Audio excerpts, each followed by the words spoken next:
So in this video, I'm going to respond to real comments from real people. And I'm going to talk all kind of mad shit about them. I'm just kidding. I'm not going to do that. But I'm going to respond to a couple of different types of comments. You know, if you watch these videos and it leads you to think about something, to have thoughts, and then if you feel like, oh, I need to say these out loud and I'm gonna type them up, I think that's really cool. And I'm always on the lookout for people that want to discuss these types of things, whether it's something they agree with or don't agree with, or they're not sure, they just want to talk about it. It's one of the reasons that I make these.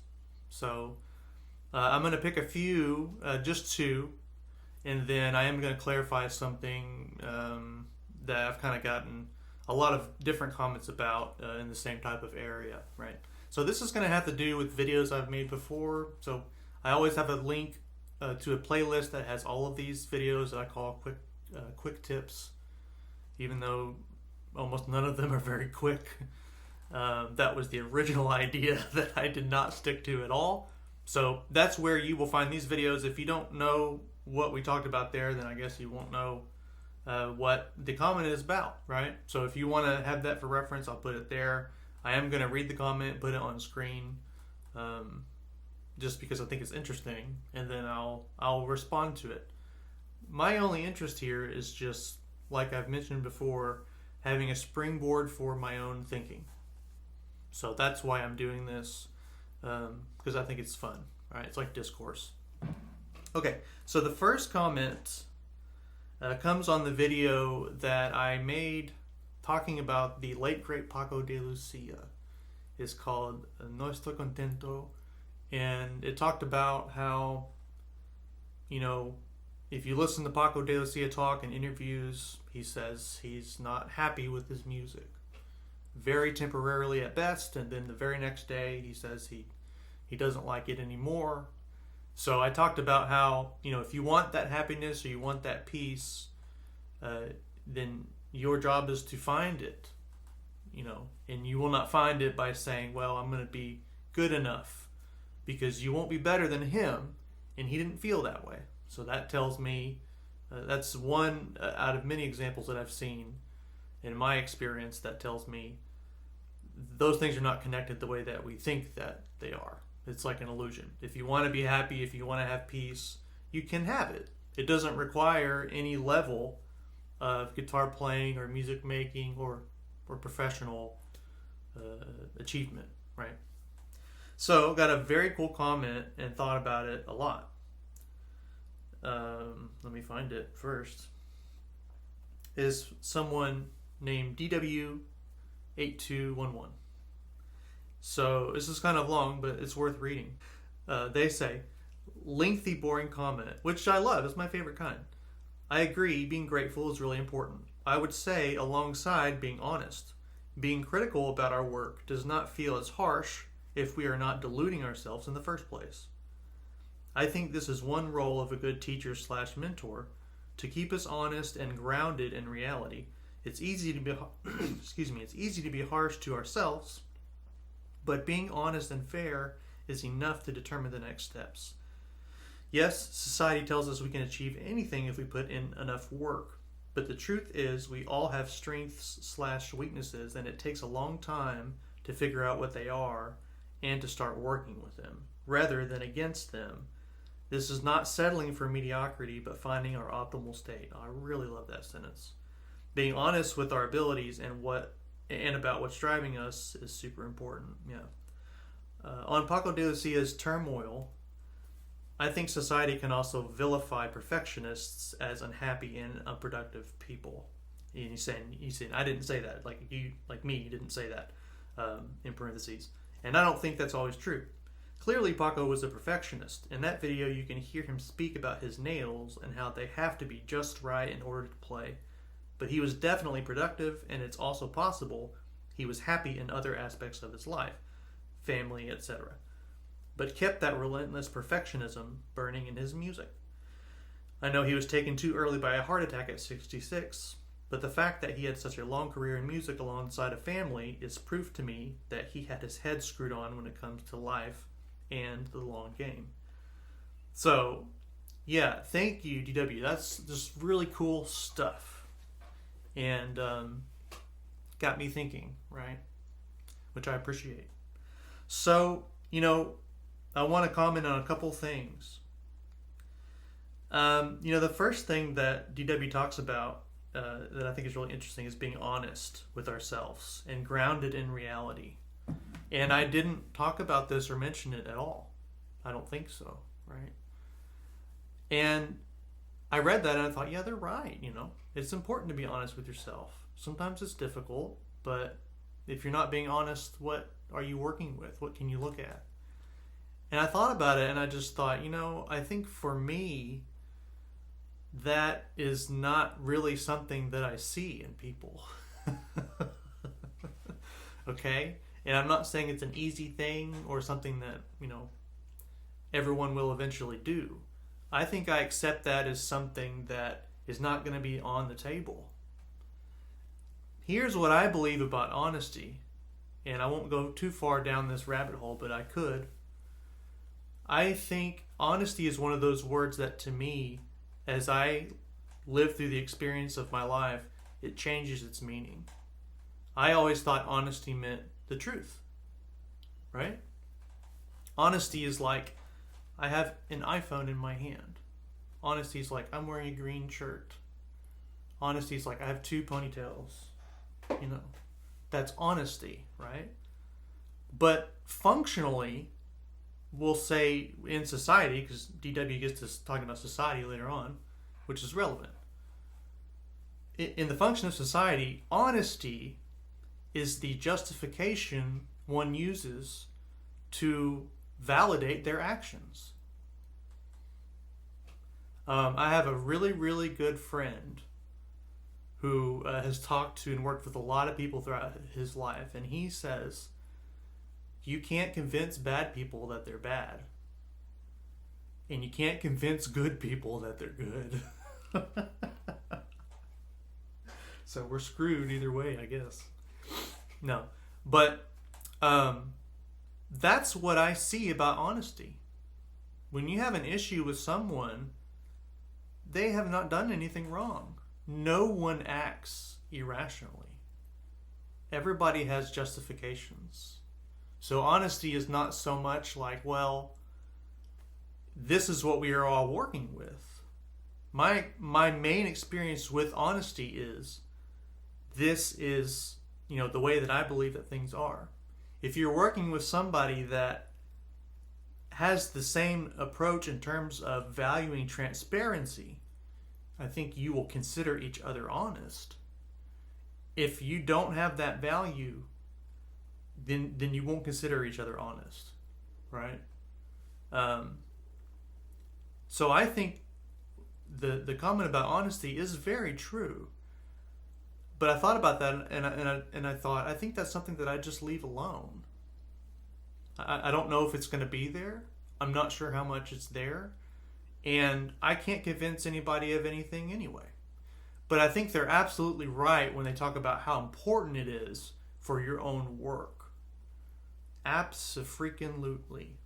Okay. And the more, that's something like, you ever talk to someone and they've gone through something big in their life and they make a statement like, well, I'm glad that's behind me. Now I can just live life and it'll be easy going and I'll never have to deal with that again. Like, have you ever thought that in your own life? I have, right? When I hear someone say that, I just think, oh, not only is it going to come back around, it's going to happen sooner than you think. You're actually on the road to it happening again. Because if you're not looking out for it, it's definitely, for damn sure, going to come and bite you. Okay, or that's what it seems like to me anyway, right? So what that tells me about working on the guitar is that being honest with yourself is a continuous process. As you learn and grow, you learn how to be more honest with yourself. And I think that's something that continually exists on a spectrum.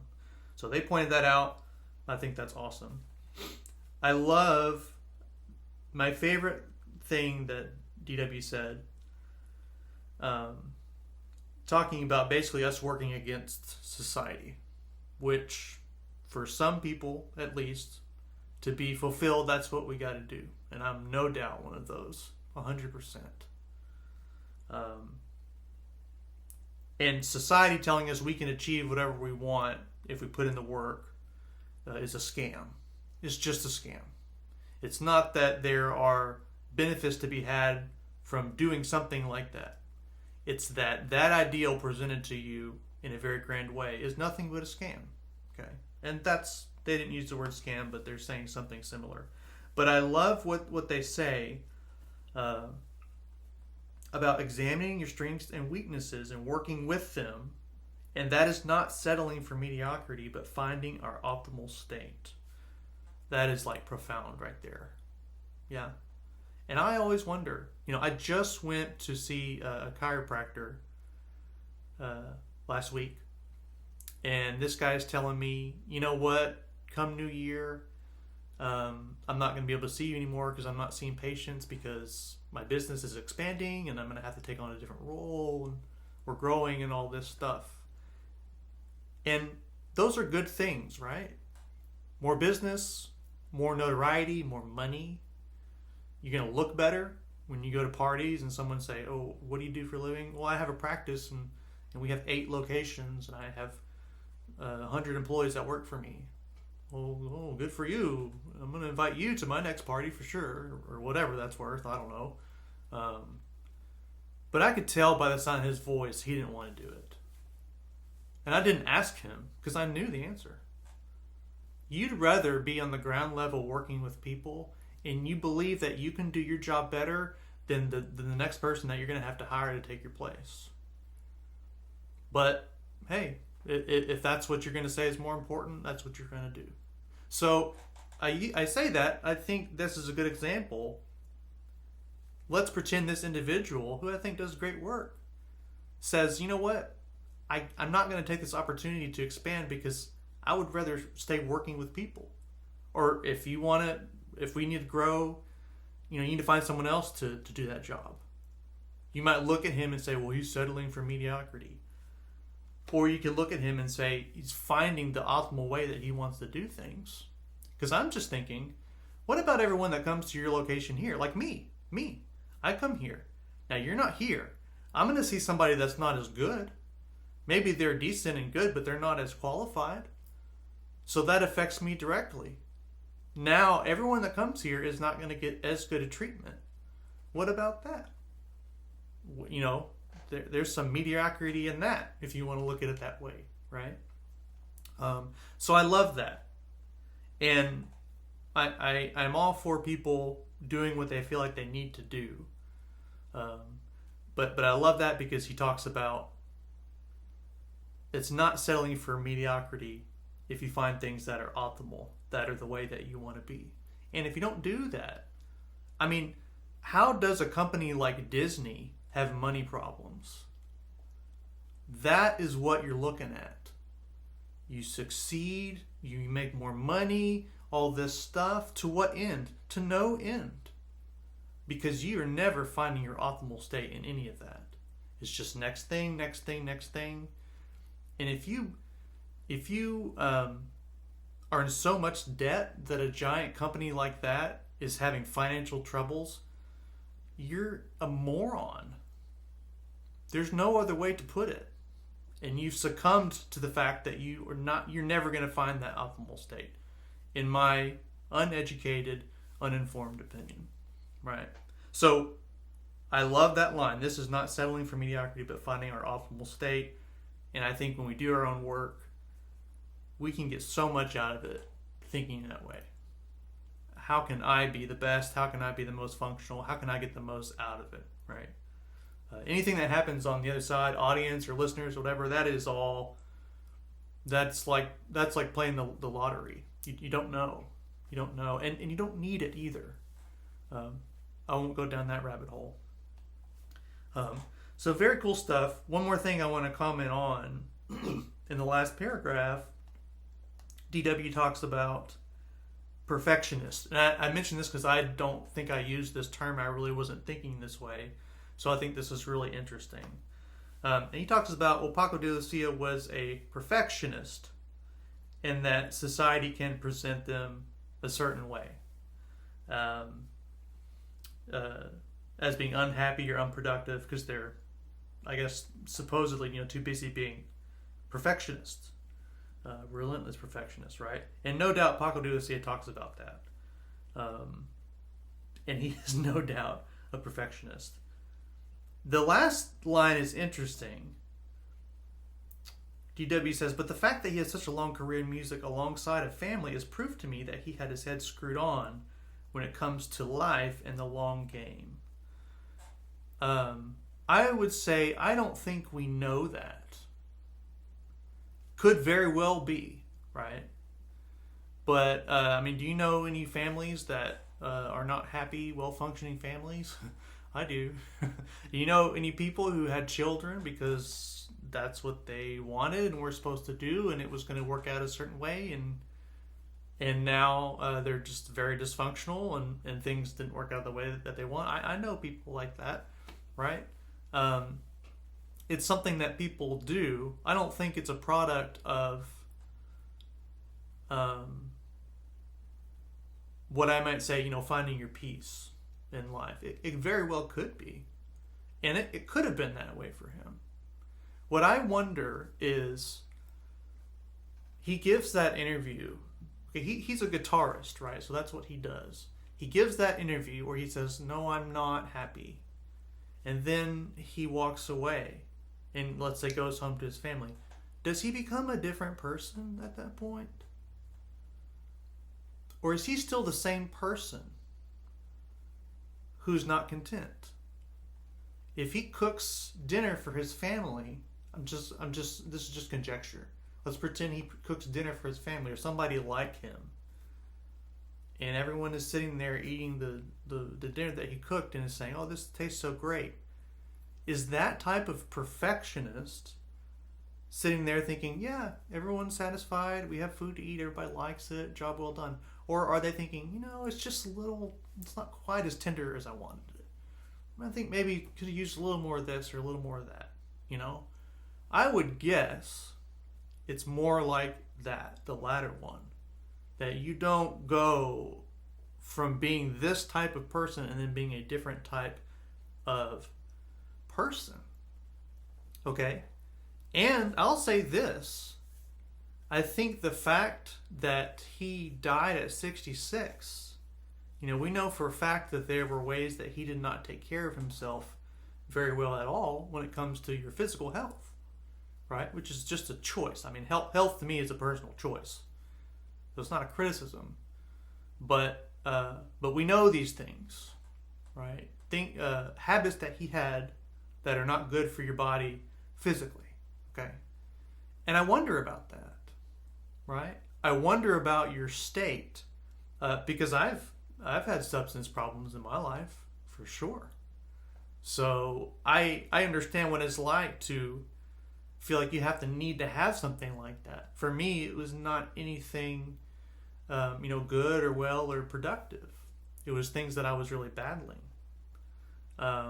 Not being satisfied, not having any peace, right?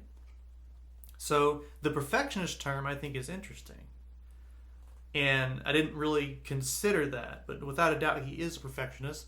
And I think I would never ask someone, are you a perfectionist? Do you want to be a perfectionist? Here, because what I think about that is you already are born that way, or you never will be, So if you're born that way, you'll do it, and you're already doing that in a perfectionist type of way, and we don't need to talk about it. We just need to work with the way that you do things. And if I'm working with you, I'll be like, well, here's this exercise, figure it out. And the person will be like, okay, and they'll go home and they'll just get it until they come back and they figured it out, because there's no other way for them, right? If someone isn't that way, then I'm like, well, that doesn't even apply. I think for the rest of us, in regards to our own peace, I guess you would just have to take that into consideration. If you love chasing the aspect of perfectionist, which you will never catch perfection. Perfection is an illusion, unless you believe things are perfect the way that they are, perfect in their imperfection, right? Otherwise, it's just you're chasing the dragon there, right? So they say. Then I would say it seems to me that the chasing of perfectionism is probably not very conducive for having peace. And that's kind of what the video was about, right? And it's what I wonder about, that last statement. What I wonder about someone like him, because I'm a musician and I play the guitar. That's like one of the main things in my life, but you still have to be a person. And when you work with people, it's not about the guitar, I don't tell people that because they're like, oh, I'm doing a guitar lesson. It really doesn't have anything to do with guitar. I don't do guitar with a lot of people, We'll get there, but it's not really what you're doing. So I wonder, because people look at someone like that and say, well, he must have it all. And I'm thinking, like, I don't think so. I would guess actually that his head wasn't screwed on straight, even in those other areas. Not that he didn't love his family. I have no idea, not saying anything about his role as a family person, right? But that's just what I would guess. So that's just kind of my response to that. But overall, thanks, DW. That's freaking awesome. Loved your comment. Lengthy, boring comments are the best kind. They're the best kind. They're my favorite kind. They're so valuable. So thank you very much. And the end point of the video is not really, I'm not trying to be right or wrong about anything. If people are interested in peace, then I'm interested in discussing things that may help them find it. And in my experience, they're different things than what I thought. So that's kind of the point of the whole video. But really, really, really cool. So I want to move on to the next one. This is on the video in which I talked about doing multi-tracking for like a solo guitar recording versus one take. And I did a little comparison where I played a section of music and I did it multi-tracked. So I recorded all the parts individually. There were 4 parts. And we listened to that. And then I did it just solo, one guitar at the same time, and we listened to that. And so the point was kind of like, well, let's see, can you tell the difference? I talked about the ethics of it. In the end, it's everybody's own decision. I mean, I gave my opinion. My opinion was just say what you do, basically. That's really my only issue. But that's pervasive to so many things. So then I got this very interesting comment. And I think this is an example of something. If you want, you can listen to the video and you can say, yeah, I think this is an example of that. Or you can say, no, I don't think it is. So let me read the comment that I got. This is from RJL Christie, I think. Okay, sorry, I can't see for crap. I'll just call them RJ. So he says, it was strikingly obvious on first listening which was which, meaning which one was multi-track and which one was one take. It sounds like they have great ears. Okay, as to value judgment, it is impossible to judge without reference to a score where the composer's intent as to voice leading and part separation and harmonic intent is made clear. This is all very interesting. Then one can judge as to whether the editing method is successful in achieving it or not.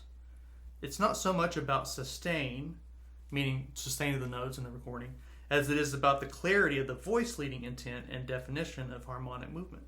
If in your demonstration of the vertical editing excerpt is a fair and accurate representation of the writing, I would question its compositional technique, as the harmonies and voices were to my ear confused. A simpler contrapuntal composition in, let's say, 3 parts, where the fingerings generally used preclude the ideal rendition of voices, may have been a better vehicle for making comparison between recording methods. Okay, so I really appreciate this comment. I don't want what I'm going to say next to not give that impression. But I have to say what I think. What I think this is an example that I run into a lot, where two people are talking about two entirely different things. That's what I think it is. So I responded to RJ and basically said, yeah, you may have a point. The video could have been made differently. This example could have shown it better. But I wasn't talking about any of that stuff. Here's what I was talking about. Because I was thinking, maybe there's a discussion to be had here. RJ responded, you can read it if you want, and doubled down in the same area. And that's when I saw, okay, we're not talking about the same thing. So I didn't respond. I'm certainly not trying to be rude. I just thought, we're not going to get anywhere. Because I'm going to still say, I'm not talking about that. Okay? This is what I think this is. In the video, I made the point to say, let's look at this example and look at it by listening. And RJ brings up some interesting ideas and helpful ideas in terms of using, seeing something written down where you can see the voices and the intent, right? Because he said that is not made clear. In this example, I had no need or desire to do that. To me, it was irrelevant. Is it wrong to write down voices and say, well, here's how we're going to pick this apart and whatever and learn? No, it's not. It's not. But in my work, both my work on my own and work with people, I've been making a concerted effort to learn things by doing them. I am only going to use tools like writing something down and looking at it away from the music, because the music to me is not on the page. I know there's people that believe that. I will never agree with them. I have no problem with them believing it. They can just never convince me. The music's not on the page. Not 1%. Music on the page is like a recipe written down in words. If it says 1 cup of sugar in words, is that sugar? No. Is it important to write music down? Sure, for purposes. Does music exist on the page? Oh, not one bit. Music on the page could look totally different. If we all agreed that we're going to make it look like that, I mean, it doesn't really matter. But it would exist the same. It exists orally, right? So this is why I think this is an example. This is not right or wrong. They make really good points. RJ sounds like a really intelligent person, and I appreciate them thinking about this, especially if they disagree with me. I appreciate them thinking about it. Most people wouldn't give you the time of day.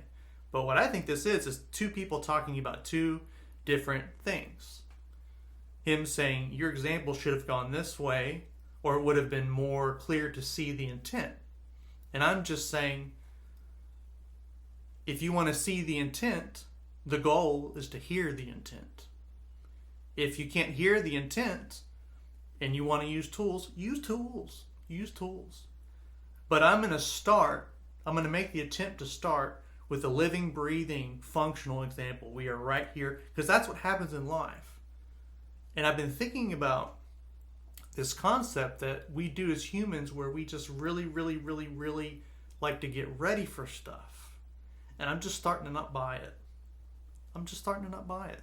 Practice. Well, I'm going to practice this phrase 100 times so I can get it just right. That means almost nothing when you play that phrase in the middle of the piece, is what I've come to believe. Almost nothing. Not that it won't help you, but it's not the same. If you're going to play that one phrase, you can play it 1,000 times in a row. It is not the same as playing it in the middle of the 8-minute piece. That's different. And if you're going to see, well, can I get it in that venue? The only way to do it is to do it in that venue, right? So when you listen to videos on YouTube of guitarists, if you're interested in trying to discern, you know, well, is this person multi-tracking? Is this one take? You know, whatever, what have you. My point was to say, let's see if we can hear it. Because that is the real life breathing example. And that's what I was going for, right?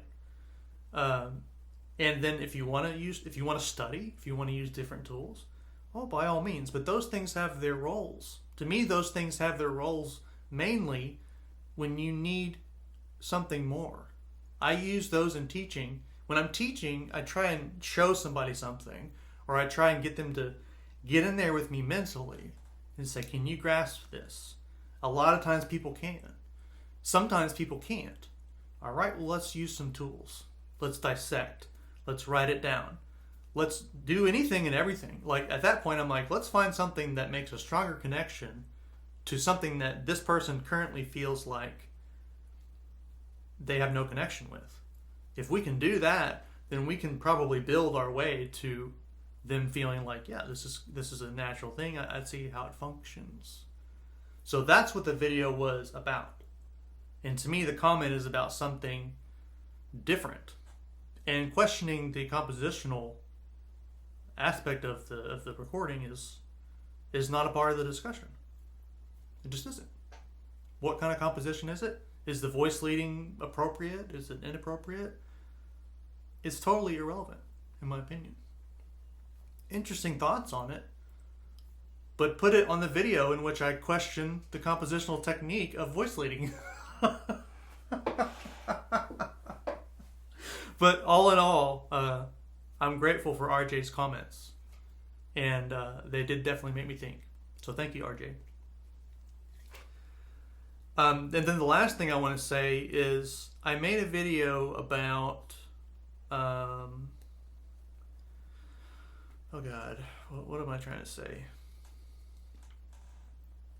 Oh, right. I made a video about relearning, okay? And talking about from time to time, I'll come across something where I have to relearn basically how to play the guitar. And I got comments about that. I think all of them, they were all great comments. I think people took things away that I didn't really mean to say. But that's cool. I mean, if it benefits you or something you want to talk about, right on. You know, no problem with that. But I just want to clarify what I meant, and I know I'm not always good at doing that. But I didn't mean relearning like you forget a piece and then you have to learn it again. That was what I mainly got the comments about. Or you put the guitar down for a number of years because you have to, and then you pick it back up and now you got to relearn. That's all very important and good work, and that's great. You know, we can't all just sit around and play guitar all day long for the rest of our lives. Stuff happens, and if you have to quit playing or you forget a piece, that's great. You got to relearn it, okay? Great work. What I meant was relearn in terms of learning to play a different instrument. Okay, and it comes from this, right? Because it's like, let's pretend I have this guitar, and this is the only guitar that I have for the rest of my life. Okay. So because of that, once I learn this instrument, I know how to play this instrument, right? And if it's always the same, I always will know how to play it. Right? I mean, why wouldn't I? What would change to where I was like, no, I gotta relearn how to play it?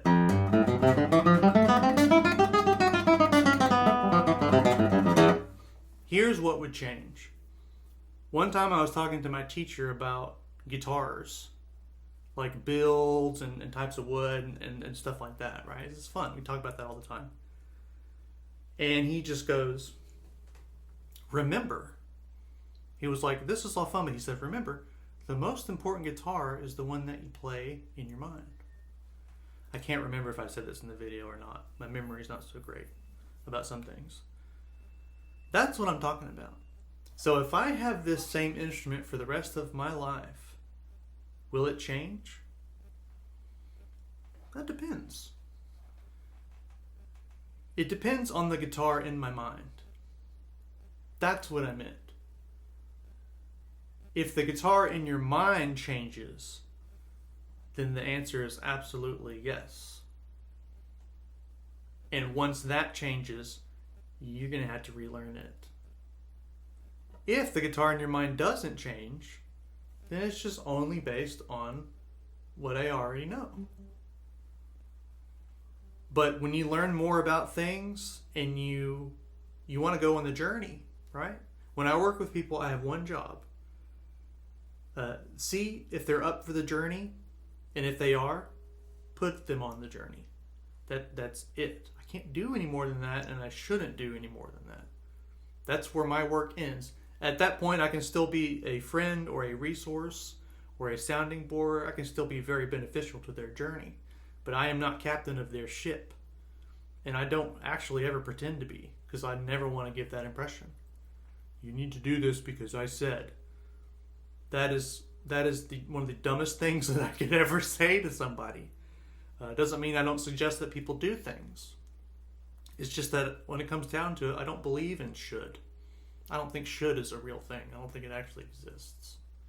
So I don't tell people should. I don't start sentences with, do you know what you should do? It's a bunch of BS.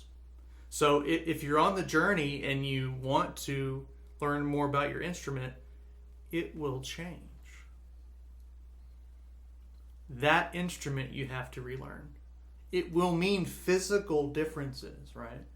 If you're used to fretting chords like this all the time, and this is your technique, okay, and then you learn a different technique, a different hand position, where you're not doing that, you're doing stuff different, it will feel different. And you'll have to learn that. You can play the same piece that you already knew, this is what happens to me, and your muscle memory is gone. Because you used to fret the chord like this. And now you're fretting it with a different technique. So you got to relearn it because this instrument has changed. That's what I meant. And that doesn't have to be for anybody, right? I think if you're relearning a piece because you can't remember it, or you're relearning the guitar because you had to put it down, then what I'm talking about, I don't think you need to worry about. I don't think anybody needs to worry about it. I think it's something that comes up and it's relevant, or you don't know it exists and it's not time, or it's not for you altogether, you know. But I just wanted to say, because I know I can not make a lot of sense, that's what I was talking about. And for people that want to have the long-term consistent relationship with your guitar, and you're like, how can I grow? How can I get out of a rut? When your concept of your guitar, when the guitar that you play in your mind changes, then it will change the one that you physically play. It will change your technique. It could very well change your whole approach to the way that you play. And it should.